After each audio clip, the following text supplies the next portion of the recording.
If you're like me and you've been collecting comics for a significant amount of time, you most likely have a couple of issues in your collection that have a story behind them. I'm not talking about the story in between the pages of the comic, no. I'm talking about the story behind how you got that comic. Do you want to see what I mean? Stick around. Let's discuss.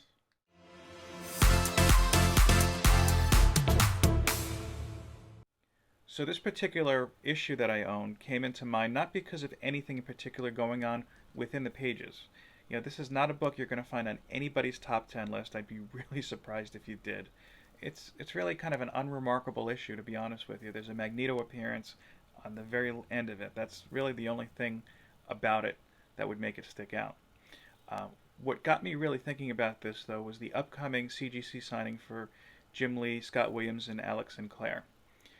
I immediately, when I got that email, stopped and said, okay, what do I have that I can send in? And then I started thinking, really, is it worth sending anything in? Besides, trying to figure out exactly what, and then saying, okay, do I want something that is just close to my heart and near and dear to, the collector in me, or is it something that I want to put away and, hopefully it would be worth something either for myself or for my family one day. In order to really look at this issue as far as how do you pick something to get signed, I kind of deferred to some of the YouTube experts. Reggie Collects, whom I've spoken with about before, and I'm sure many of you are familiar with. And I also went through Comics with Bueller, another channel that I follow. I don't watch him as much as I watch Reggie, to be honest with you. But I do find he has a lot of good information, a really robust conversation. There's two videos in particular that I looked at from both of these gentlemen. I'll go ahead and I'll put a link in the description of my video so you can reference those if you care to. The comic I'm going to talk to you about today is Uncanny X-Men number 149.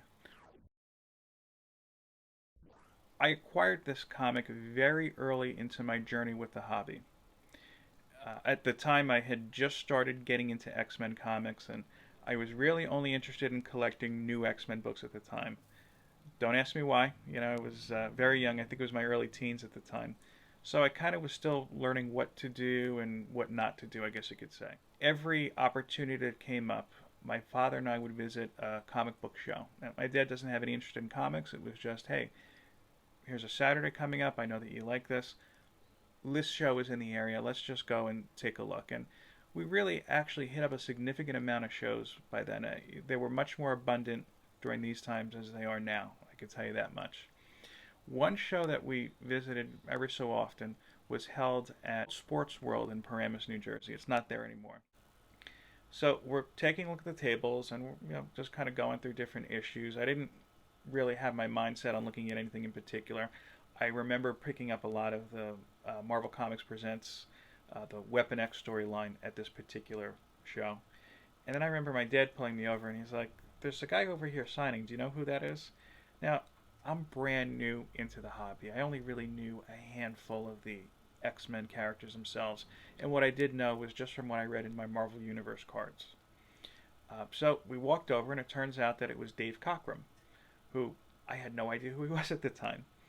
So my dad said, do you want to get something signed? And at first I was like, no, this is an old comic. I want new comics. Luckily, my dad was like, no, come on, come on. He wound up picking up this comic, and it was probably overpriced at the time. I feel like it was about $10, and of course it was because Cochran was there signing.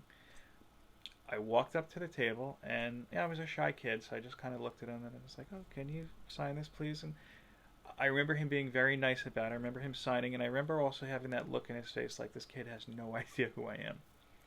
So we went home that day. I put it in a bag and board, put it into my collection. I had a little box put aside just for signed comics, and didn't think about it until much, much later.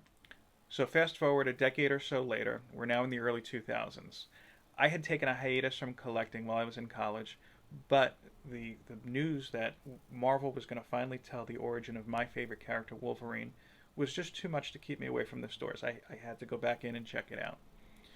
I slowly started collecting again, and then one day while I was at my LCS, and it was Fat Moose, but at a different location at the time, uh, they had one of these plastic things hanging on the wall with a comic in it, and I said, "What is that?" And that was my first introduction to CGC Slabbed. So what sold me on slabbing wasn't so much the collectability and so much the, well, this could be worth more to the right person, but it was really the idea of preserving a book. It still took me a couple of years to warm up to the idea of sending anything to CGC.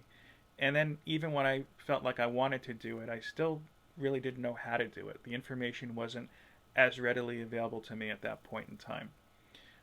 Then I attended Comic-Con in New York City in 2009, held at the Jacob Javits Center.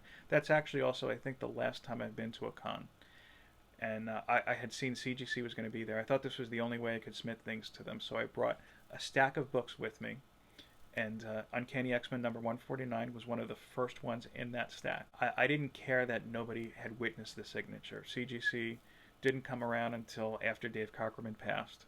So that wasn't a concern of mine. You know, I was just like, look, I want to get this slabbed and preserved.